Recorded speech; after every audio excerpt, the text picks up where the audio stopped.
This is a video about the Deluxe Reverb Tonemaster version.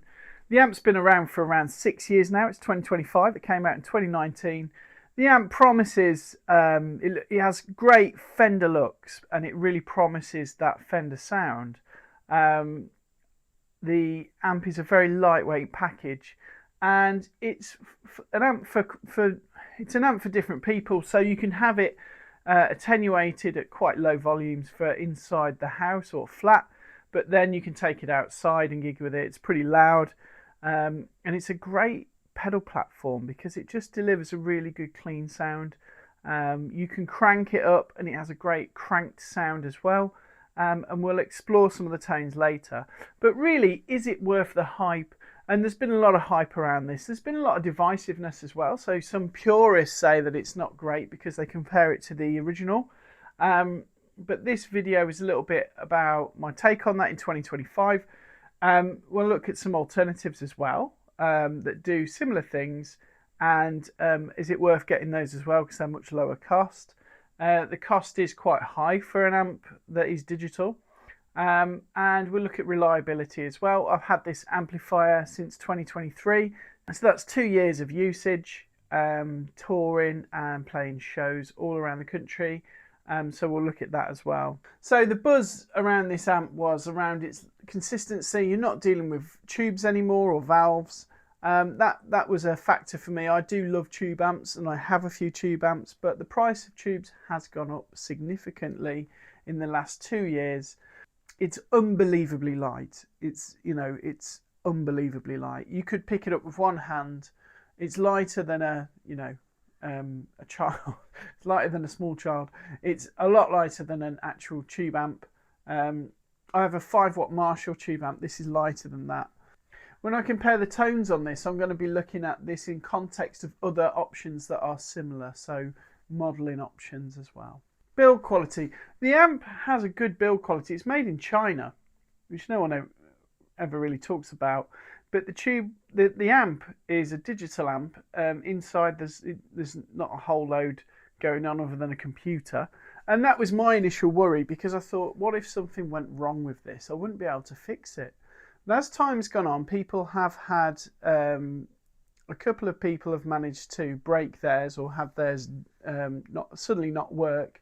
And it has been fixed by Fender, and the replacement's been given to them sort of immediately, which has been quite good. And I think there's quite low cases of them having problems. It's very proportionate to, other amps. You could get other tube amps and they'll still have problems. So these are amps that have proven to be quite good in their time. Well, comparable to other amps and things, this is great because when you play it,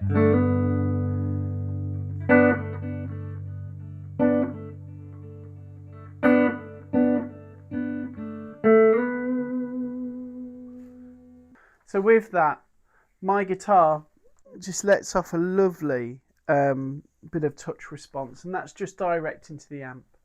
I'm just going to play the guitar using my pedal board. So you do like to have some little things on here. Got a little bit of delay. Again, it's going to hum a little bit because I'm using P90s. It's my belief that P90s are the way.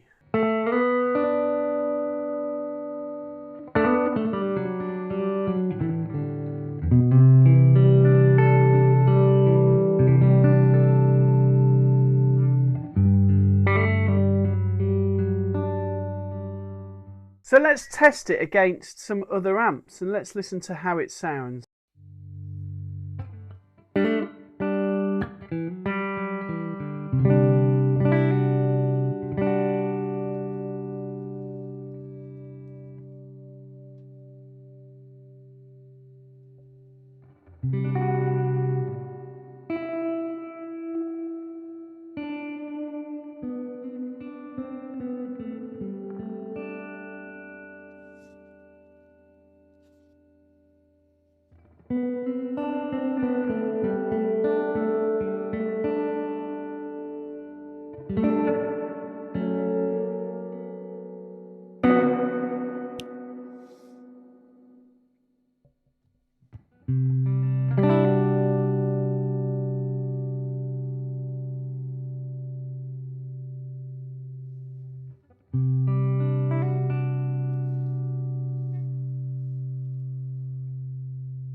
guys.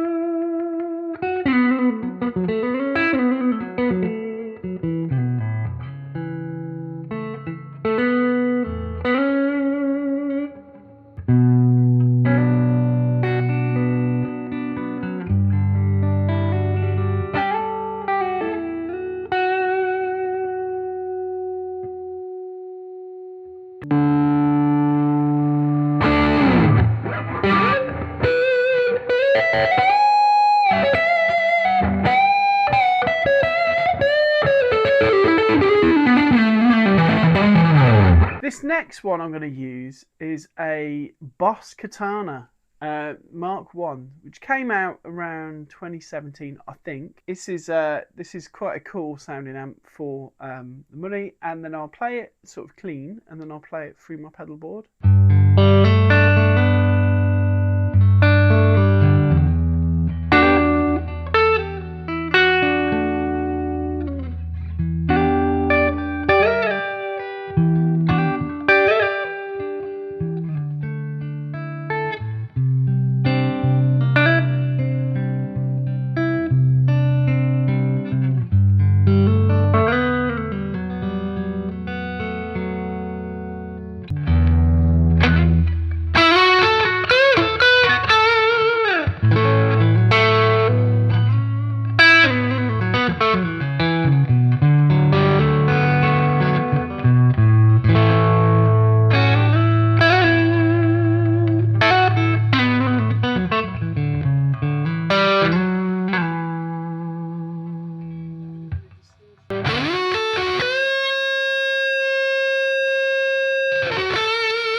And this next one is using a Tonex one with a deluxe reverb. And what we'll do a little comparison of sounds. So I've got the sound similar. I mean, these things are all about what settings you put them on and how you control it. So I'm aiming for a sound that I like, really, a clean sound that works well with an overdrive pedal.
After looking at those comparisons, Tonemaster is great, sounds good, but in 2025 we don't have to lug amps around as much. Now, I love the sound of an amp on stage, and I love the look of the Tonemaster and the weight of it. So as a solution around there, you could take that and it sound great.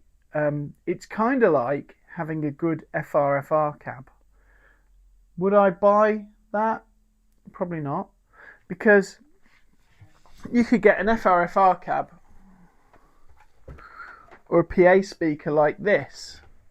Now, this PA speaker by DB Technologies, okay, it's got an 8-inch speaker in there, which is plenty loud enough for foldback or monitoring at the gig, and you could use your Tonex to make that sound.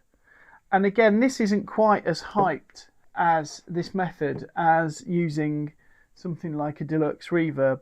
Now the Deluxe Reverb Tonemaster looks great, sounds great, is lightweight and has built-in IRs. It has all those things, but it's at a big price. This speaker here was around £130 from Gear for Music, and came like the next day. Got it out of the box. You plug it in. You've got a channel, so you plug in that channel there, and off you go. There is a preset here that kind of boosts the mid-range, so you can hear it a bit easier. But I never really used that. It's got a volume, and again, it can be really loud. It's loud enough to hear what I'm trying to do on stage. Some stages still need a big amp, so I keep this. I use it for my bigger gigs where I've got a bigger stage and I want to be heard. Most of the time I'm told to keep it down. The loudest I've used this on a live show is on the 5 watt setting. It's the loudest, I'll say that again, the loudest my Deluxe Reverb has been on stage has been on a 5 watt setting. There's the verdict really. You could get a Tonemaster, it will sound really cool. The Boss Katana, it's still a good amp. I did a show a month ago, there was not a lot of space. I took my Katana 50 because there wasn't, believe it or not, enough room for my Deluxe Reverb. I had to use the PA monitor for bolstering up the larger PA system that we're taking with us. So that actually came in and saved the day, and it sounded great.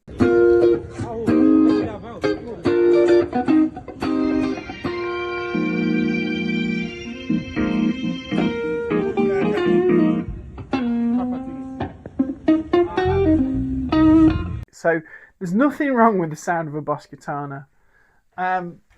But my real favourite bit of kit to use, believe it or not, is the Tonex. And that is the thing that I can take to a gig, I can fly somewhere, and I've got that consistency in sound.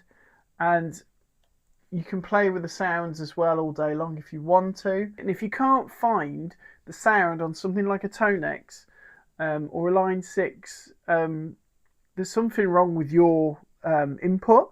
I think the sound on there is so vast that you can just EQ a lot of these things. And a big part of my pedal board is the Boss EQ pedal, a G7. I use that to pretty much get the sounds that I want whenever I want. So there we go. If you want that kind of thing, definitely get one. You won't regret it. I don't regret buying it. Not at all. In fact, I still love this piece of equipment and it inspires me. But if you haven't got a lot of money, or you're using it, what I actually use the most is the Tonex, because it's very compact, very simple, and works great in any situation. And if you've got the same money as a Tonex, you could buy it, and you want a whole amplifier, you could get a Boss Katana and you'll have a great time because they're just brilliant. That's the end of that video. This video is brought to you by people who subscribe and like the videos, and see you next time.